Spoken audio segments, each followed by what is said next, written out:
Hi అండి, అందరికీ నమస్తే.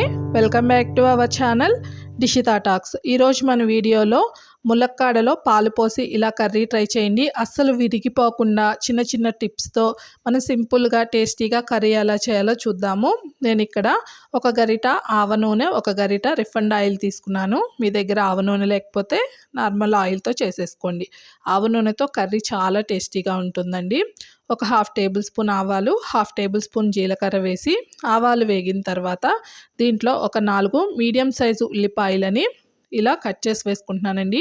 మీకు ఎంత సన్నగా వీలైతే అంత సన్నగా కట్ చేసి వేసేసుకోండి. ఈ కర్రీకి ఉల్లిపాయలు అనేవి కొంచెం ఎక్కువగానే పడుతుంది.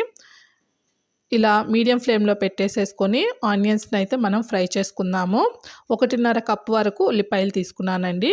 కప్పుల్లో చెప్పాలి అంటే వీటిని చక్కగా మనం ఫ్రై చేసుకోవాలి అండి. మనం ఎక్కువ ఇంగ్రీడియంట్స్ వాడము. ఉల్లిపాయ, ములక్కాడ, పాలతో ఈ కర్రీ చాలా సింపుల్గా వంట రాని వాళ్ళైనా సరే, అసలు ములక్కాడ అంటే ఇష్టం లేని వాళ్ళు కూడాను చాలా ఇష్టంగా తినేసేస్తారు. దీంట్లో ఒక 2 పచ్చిమిర్చిని రౌండ్గా కట్ చేసి వేస్తున్నాను. ఒక 2 రెబ్బల కరివేపాకు కూడాను వేస్తున్నాను. ఇలా కలుపుతూ మనము ఆనియన్స్ని అయితే ముందుగా ఫ్రై చేసుకోవాలి. అసలు పచ్చిదనం ఉండకూడదండి. అలా అని మరీ మాడిపోయినట్లు ఉండకూడదు. ఆనియన్స్ అనేవి చక్కగా ఫ్రై అయితేనే కూర టేస్టీగా వస్తుంది. చూడండి, ఉల్లిపాయలు అయితే చక్కగా మంచి గోల్డెన్ బ్రౌన్ కలర్లో ఫ్రై అయిపోయాయి కదా. నేను ఈ ఆనియన్స్ వేగుతూ ఉన్నప్పుడే మరొక స్టవ్ పైన 2 ములక్కాడల్ని మీడియం సైజులో, మరీ ఎక్కువ ఈనెలు తీయకుండా, అంటే స్కిన్ ఎక్కువ తీయకుండా సాల్ట్ వాటర్లో బాయిల్ చేసి ఉంచుకున్నానండి. ఇలా ముందుగానే మనము ఉడికించుకోవడం వల్ల ములక్కాడలో టైం సేవ్ అవుతుంది. కర్రీ చాలా త్వరగా చేసేసుకోవచ్చు. అలానే ఈ ఉప్పు ములక్కాడలకి పట్టి చక్కగా రుచి కూడాను బాగుంటుంది. ములక్కాడలు ఒక 70% మాత్రమే ఉడికించుకోవాలండి. ఎక్కువ ఉడికించుకున్నాము అంటే అవి కర్రీలో విడిపోయినట్లు అయిపోతాయి కర్రీలో వేయగానే.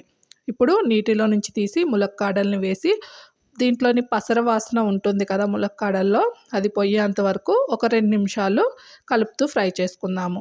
ఇలా ములక్కాడలు కూడాను చక్కగా ఫ్రై అయిన తర్వాత ఒక పావు టేబుల్ స్పూన్ వరకు పసుపు, 1.5 టేబుల్ స్పూన్ వరకు సాల్ట్ వేస్తున్నాను. నేను ఆల్రెడీ ఉప్పు నీటిలోనే ములక్కాడల్ని బాయిల్ చేసుకోవడం వల్ల ఉప్పు అనేది కాస్త తగ్గించి వేస్తున్నాను. అసలు ఈ కూరకి కాస్త ఉప్పు తక్కువగానే పడుతుందండి, ఎక్కువ పట్టదు. చూసి వేసుకోండి. మరి ఎక్కువైతే మాత్రం ఉప్పగా అయిపోతుంది, తినలేము.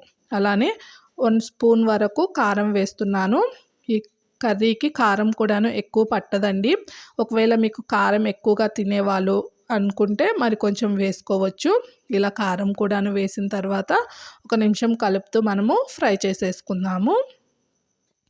చూడండి, ఇలా ఫ్రై అయిన తర్వాత నేను దీంట్లో ఒక చిన్న గ్లాసుడు సగం పాలు, సగము నీళ్ళు వేసేసుకుంటున్నానండి. ముందుగా పాలు కాచి చల్లారాలి. వేడిగా ఉన్నవి అస్సలు వేయకూడదండి. వేడి వేసామంటే పాలు కర్రీలో వేయగానే విరిగిపోయినట్లు అయిపోతాయి. అలానే ముందుగా సగం పాలు, సగం నీళ్ళు కలిపినవి వేసేసుకొని ముందుగా మనము కర్రీలో ఉడికించుకుంటూ ఉండాలండి. అప్పుడే ఈ పాలలో ములక్కాడ ఉడికి చక్కగా జ్యూసీగా లోన టేస్ట్ అనేది చాలా బాగుంటుంది. లాస్ట్లో మరికొన్ని పాలు మనం చిక్కటివి యాడ్ చేసుకుంటే కర్రీ అనేది చాలా బాగుంటుంది. కొంతమంది ములక్కాడల్ని కట్ చేయగానే ఆనియన్స్తో పాటు వేసి వేయించేస్తారండి. దాంట్లో ఒక గ్లాస్ వాటర్ వేసుకొని ములక్కాడల్ని అలా కూడాను ఉడికించుకొని కర్రీ చేసుకుంటారు. ఇలా చేసుకున్నామంటే సింపుల్ మెథడ్ అండి. అసలు కర్రీ అనేది విరిగిపోదు మనం పాలు వేయగానే. చాలామంది ఈ కర్రీ చేస్తూ ఉంటారు కానీ పాలు వేయగానే విరిగిపోయినట్లు అయిపోతూ ఉంటుంది. మీరు ఇలా ఒకసారి ట్రై చేయండి, అస్సలు విరిగిపోదు. చక్కటి గ్రేవీతో యమ్మీగా ములక్కాడ జ్యూసీగా చాలా టేస్టీగా ఉంటుంది. ఇది కాస్త దగ్గరికి అయిన తర్వాత కట్ చేసిన కొత్తిమీర వేసేసి ఇలా కలుపుకుందాము. చూడండి ఎంత బాగా వచ్చిందో. ములక్కాడ తింటూ ఉంటే ఈ పాలల్లోని టేస్టు ములక్కాడలో దిగి చాలా టేస్టీగా ఉంటుందండి. ఇలా చేసిన కర్రీ మనము వేడివేడి అన్నంలోనైనా, నచ్చితే రోటీస్లోనైనా తినొచ్చు. చాలా సాఫ్ట్గా ములక్కాడ ఉడికిపోయింది. అలానే ఉల్లిపాయలు కూడాను ఈ పాలల్లో ఉడికిపోయి మంచిగా ఉంటుంది. ఇంకా దీంట్లో ఎలాంటి మసాలాలు ఇలాంటివి ఏం అవసరం లేదండి. సింపుల్గా చేసుకునే కర్రీ యమ్మీ కర్రీ. నచ్చితే ట్రై చేసి ఈ వీడియోకి ఒక లైక్ ఇచ్చి ఛానల్ని సబ్స్క్రైబ్ చేయండి. Thank you.